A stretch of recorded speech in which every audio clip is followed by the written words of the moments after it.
So the first one, number 5, is Hanzi Flick. He's available. um, Managing at Bayern, was managing at Bayern.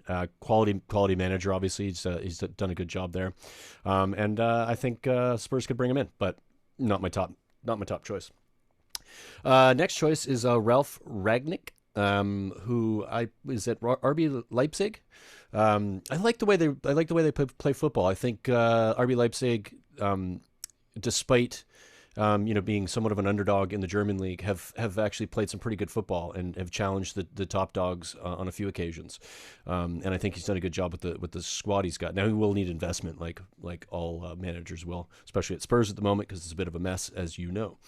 Next on the list, and not likely at all, but I like him and I like the football they play, and he's proven in the Premier League, is Brendan Rodgers. Brendan Rodgers, the style of football he plays is practical, pragmatic, yet very attack minded, which I like a lot.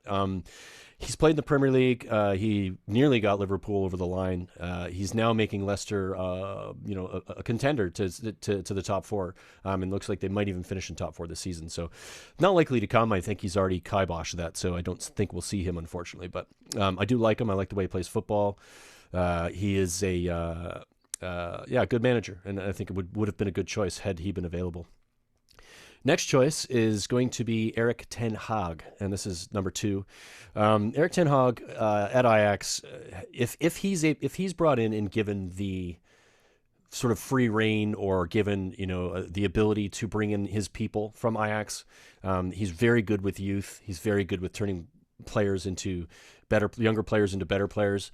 I'd really like to see that him do that. He does have to be given a lot more control over the club, though, and I don't know that, unfortunately, as you know, and most Spurs fans know, that he's going to be given that control with Levy's hand and everything. Bit of a micromanager, as they say. So knowing that, and I know that this isn't a popular answer, but I think this could work with the current structure.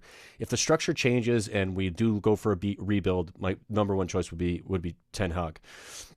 But knowing what I know about Spurs, my number one choice is Graham Potter. I understand he isn't a popular choice for a lot of people. Everybody thinks it's a step back. I'd like to say that I think he's a good choice because he, first of all, Premier League experience, which matters a lot. He's made Brighton play very good football. Now they are in 17th place. They're struggling. They may get relegated, which all of those things are the risk that you take with him. But what I like about him is that I love the style of football they play. Brighton are one of the most difficult teams to play this season.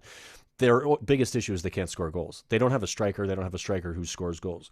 You put them in a Spurs team with players that we have up front who have the ability to score, in the style of football that he's playing. I think he's a very good choice, considering the situation at Spurs. You have to take that into account. He's also has if I'm not mistaken, a degree in psychoanalysis or psychology. So his understanding of how the mind works, and hopefully what he could get out of what seems to be a biggest issue, or one of our biggest issues at Spurs, is mentality.